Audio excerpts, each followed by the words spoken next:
Okay, so in another segment I was talking about how I designed this case right here, which I'm playing with right now, that I'm calling the 338 HELLBRNGR.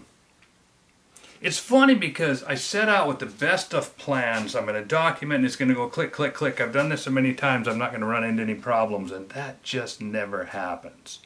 So what's happening is I'm documenting this, and I set up a plan for the day. I'm going to go shoot, and I'm going to document the targets, and I'm going to show you how to read them. And I get out there and something goes wiki-whack wonk.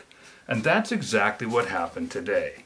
I made some cases, started yesterday, shot late into the night, found out the limits of these cases, found out that on this 338 HELLBRNGR case, I can run it right up to 2750, which is about the working range of the 338 Lapua Improved or the 338 Edge. Yeah, you can run it up to 2900. You can run. Now, when I say this, I'm talking only 300 grain OTM bullets and a 26-inch barrel. Now, you can get these, you can get up to 30, 32s, 36, you can go long barrels, you can run these things up to 3100, 3200, but I'm saying for a hunting round, my goal is 2750 to maybe 2800 in a hunting length barrel, not some enormous, long, heavy, I'm talking 12-pound guns here. This little gun that I'm building, I haven't even weighed it. Dude, I should weigh it right now, and I know that's a waste of time on the video, but I can do this. While I'm talking, I can weigh this thing, and I can tell you what it weighs. I've always been curious. And today, it just so happened that I had to stop and go through and document some stuff on this thing anyway, showing you a different set of rings I'm trying. So let's see what this thing weighs as it sits. Guessing it's 10, 12 pounds. Okay, we've got, this is still a pretty long barrel. That's a Bartline, I think you can read it there. Wide gill muzzle brake. But this barrel, when I say it's pretty long, it's like 28 inches, I think. It's under 30 inches. It's not some huge varmint like you read about type of thing. Just over 9.5 pounds. So, I can bring this in at, yeah, this is going to probably come in just the way it is. I don't know that I'm going to shorten that barrel, even though it kicks the, nah, that's not too bad. I've been riding it down pretty good, but see, the longer the barrel is, the longer the barrel, the recoil impulse is, so the more time, as the bullet's going this way, it's pushing the gun this way. The longer that barrel is, the longer it pushes, until the muzzle brake catches it and pulls it back off you. Out on the end of that barrel is a muzzle brake, and that brake is just like hitting the brakes on the car. The gas hits it and boom, pulls the gun back off so it doesn't break you. If I took the muzzle brake off of this 10-pound gun with a cartridge of this size, this factor, it would break my collarbone. That's a brutal big of a cartridge. That's bigger than the 338 Lapua that gets so much press as a military cartridge. Which brings me to my problem of the day today. I'm going along and the gun's not shooting the way I think it should. And what had happened is, I had put a 35 millimeter, no, a 34 millimeter March on here. Testing this scope out. I'm going to use this for competition, wanted to see if it would take the abuse. So, this is a 10 to 60 March, it's decent glass, seemed to work, you know, it was nice. It's heavy, it's a heavy pig. So, I'm shooting, and what happened is, this is the 34 millimeter, and I happen to have 35 millimeter rings. And a nice set of 35 millimeter rings. Well, I've got this stuff that I use. This is rubber mat, and I've got it, I use it for everything. What it is I own a, to make stencils and to make signs for my trucks and just for the fun of it, I own several stencil cutters, and this is a stencil cutting mat. Very tough, it's rubbery, sticky. I use this under my super feet. I use this stuff, I use this on everything. It's like my secret sauce. So, I ran the numbers, I ran the measurements, and I'm like, well, this could be perfect because I got 35 millimeter rings here. This stuff is of the thickness that it tightens in here nicely. I can line these with this heavy-duty reinforced rubbery stuff and kill about 9 birds all at the same time. This particular set of rings has got a level on top, which is kind of nice, so I'm going, okay, I'm going to set this whole gun up for a 34 millimeter scope for a hunting rig, so that when I go to sell it, because it's in the market, it's a left-handed gun. I'm building it just to test concept on this cartridge case, to do all kinds of stuff. Find out if this MPI or whatever it is stock will hold together. Like I said, got all kinds of stuff going. But this test was a fail. So I'm shooting and it's raggedy. I'm getting teasers and having trouble. And all of a sudden I noticed, and you can still see the rings, you can still see the marks on the scope. I was backing the gun right up under this scope. The scope was moving. I've fought that before on big 338s. The first big 338, and by the way, even though this stuff does show up, it's not, I can lick my thumb and I think I can get rid of it. It's not scuff marks per se, it's rubber. So what happened is, it moved slowly and incrementally, but as I'm testing cartridges, I tested a cartridge case to destruction. That case is still here from doing the other video. This is a cartridge case that's been run all the way up to 100 grains of retumbo behind a 300 grain OTM bullet. And this case is destroyed. You can see the marks on the back. The primer pocket did not leak. I went up slowly and incrementally until, well, I went to pop this. I pulled the case out and I could see the marks on the case head. There was no leakage. When I popped the primer, it went thunk and it came out easily. I could have thumped it out with the palm of my hand. I didn't seed another primer in it. I could have, and it would have stayed, and I could have technically, if this wasn't such a pig of a cartridge, I could have went and shot a coyote with it or something and it wouldn't have leaked. I do that sometimes when I test my... But anyway, this case has been tested to destruction. Now it just happens to fit perfectly. It's been only neck sized up until now. In fact, not even neck sized. It's just fitted into the gun. It's just been fired and loaded and fired and loaded and fired and loaded, and now it goes into the gun. Well, let's just put it in the gun. Whoops. Without a magazine in the gun, it don't go in the gun. You go to the gun. It fought on the ground there, boss. So we go in. It's still, I mean, it's, how do I put it? It's almost exactly what Whidden is going to want. I'll probably send this in and have him build a die off of it. And these are the cases I showed in the other video that have got marks on them for, I blew these out with clays. These are Remington cases. Those are ADG cases. But anyway, what I'm talking about is scopes right now, problems. The scope started to move. So this whole idea, here I thought I was doing so good, I'm thinking, oh, this rubber is going to be awesome because it's going to account for, I got all kinds of weird ideas about heat and expansion and the expansion coefficient of stainless steel versus this aluminum scope tube. I realized that the stainless steel, and I realized in bench rests you see this kind of stuff. As the day gets hot, your point of impact changes because you get a shrinkage, an expansion differential between this action as it heats up and the scope, which heats up differently. This is heating up, but the scope is heating up not only a little bit faster, but it's got a higher expansion coefficient, so it's expanding at a different rate, and your point of impact goes down. And this kind of stuff, when you're dealing with truly hyper accurate firearms, you start to see stuff that normal people aren't aware of. This is one of them. So, bottom line is, scope's moving. Well, I had ordered some rings in the meantime, and one of the ones I'm trying out is this Wheeler. Alex has come up with a set of rings, which is kind of wicked weird and cool. I'm going to do this just so you can see what's weird about it. Look at how that lays in there, guys. Interesting, huh? Can't even get it down far enough to go straight up and down. Anyway, got a built-in scope level on it. On the one side, it's right here.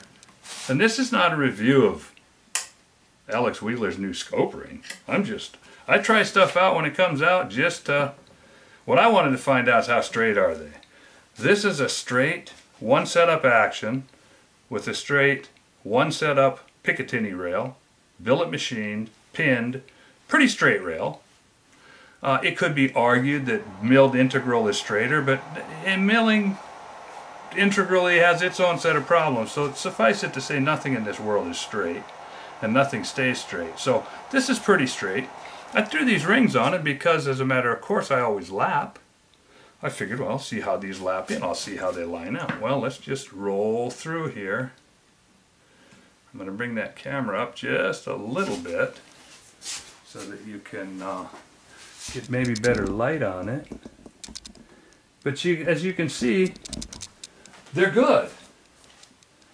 Some of you are going to say, oh man, they're way out of round. You got stuff showing all over the place. Well, that's all true, but every scope ring does that.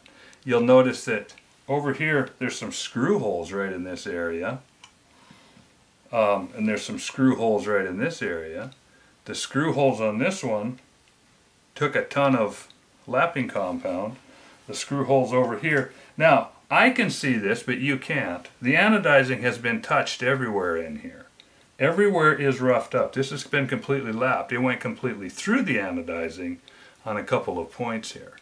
So this is why I lap. Lapping is hyper important. And this laps in as good, as close as any set of rings you're going to ever run across. Now the other things I do, and I say this over and over in other videos, and this is what I've been doing for a long time. No, I'm not even going to set that in there. I do not set that in until I've got rosin in here. I'm believing more and more in rosin, using it in my barrel vise. I've screwed 20 of these melanited actions on and off using nothing but rosin. No cardstock, no leather. Oh, forget I said leather. Leather's a terrible thing to put in a barrel vise. It peels out because it's thick and it's gooey and it's organic. It'd be like putting rubber. That rubber stuff that I had in these scope rings didn't hold up and it walked the scope right off. So you need something tighter than that. I will put rosin in here. Now that it's lapped, this will get rosined. I think I'm going to go ahead and keep testing this March 10 to 60 March High Master. See how it goes, see how it works. That way I should at least know that when the gun is not performing as it should or is performing as it should, I shouldn't have to blame the scope. I like to use known quantity. That's not a known quantity. I just got that scope. Wildcat just sent me out a couple of these High Master scopes and I'm trying them out. So we're going to find out, but at this point I just presume that scope's going to hold up. I presume that the whole scope's going to hold POI. So when I get problems, which I had done some things. See, in my progression, when I first bedded this thing, because I need to say it again, this is a monster cartridge. This is a big dog. This is a banana. This throws some meat. This puts some flex on this action. Because of that, I started by bedding full length all the way out to here. This is all bedded around the barrel. This is an apocryphal thing that I've tested through the years in various ways. Sometimes you can't tell a difference between this being bedded and this being free-floated, this being the shank portion. Sometimes I found that it's terrifying to bed this. It just screws accuracy all up. And I'm starting to make sense of the whys of it. This cartridge case sits in here like this. It flexes this whole area pretty dramatically. I think that this area that's the same thickness could be bedded. But when you start bedding up into this part of the barrel that, as this impulse traveled, anyway, long story short, I bedded this and it didn't shoot really well. Again, I'm still in my workup cases. I've got about 5 things going on at a time with these ADG cases as I'm just working up, getting my seating depth, getting things lined together. I'm far from tuning, and I try to do 3 or 4 different things at the same time. It's like killing a whole flock of birds with one stone.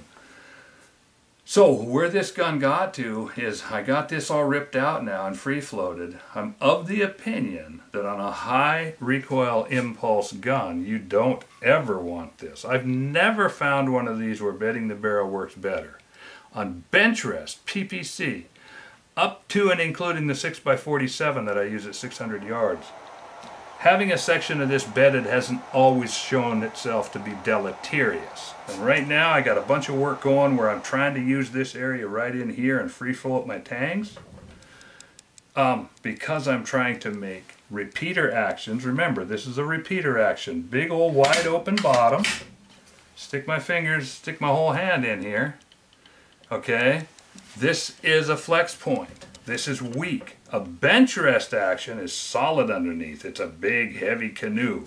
Put a screw here and a screw here, and this doesn't flex. And when it tries to flex, it's contained by the stock. Okay? So, as it tries to flex and bow, and you know, that big canoe of an action stays in there really well.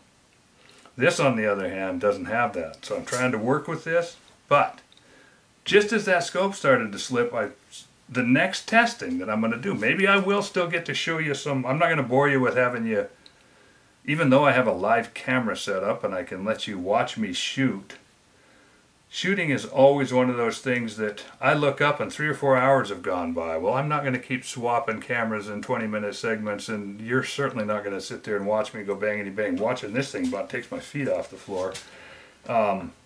This is a 7-ton gun and a 10-pound chassis, so we're talking 300 grain bullet at 2,750 feet per second. She's got her some recoil, she does. Enough to move that scope. Might have to go to a lighter scope. But anyway, just figured I'd show you these Wheeler rings. Show you that they lapped out quickly and easily. They're pretty straight, but nothing is straight. I bought billet. Kelby's is somebody I think highly of, and they build their rings, Davidson style and other, right out of solid billets of steel, and then whack, whack, whack, whack, whack. They're numbered, they're serial, they're all in a line. They're as aligned as they can be. Still, when I hit them with the lapping compound, you see that they're not perfect. They're out of round, they're out of, you know, every time through your milling procedures, any machinist knows that you've got a round hole. You start taking these edges off and you get a bulge and a bulge and a bulge. So this is going to be tight, tight, tight. That's just the nature of the beast. Every time you machine and stress relieve a piece of anything, it changes. You don't know where it's going to go. So suffice it to say that I'm very happy with these Wheeler rings at this point, and I'm going to see how how I can get this thing to, number one, get the scope to quit slipping, and number two, I just relieved this barrel channel. So none of this matters to you except that I'm trying to document my steps as I go bit by bit. In the end, this has to be a 1/4 minute gun or it's worthless to me. Right now it's about a 3/4 minute gun. And man, when you're talking full-blown custom, and now I was about to say when you're talking full-blown custom and it doesn't shoot any better than a Walmart SPS Remington, that's not exactly true. This is pushing 300 grain bullets hyper fast at 3 times the energy factor of some 30-06 or 308 in a Walmart SPS. But still, and it goes back to something I've said before. It's easy to make light bullets shoot. Wicked easy to make. You know, you take 168 grain bullets in a 30 cal, gonna shoot fine. 150s, 110s, 120s, you get down into the little bench resty type bullets, they're gonna bug hole. I've seen Ruger's bug hole with little bullets.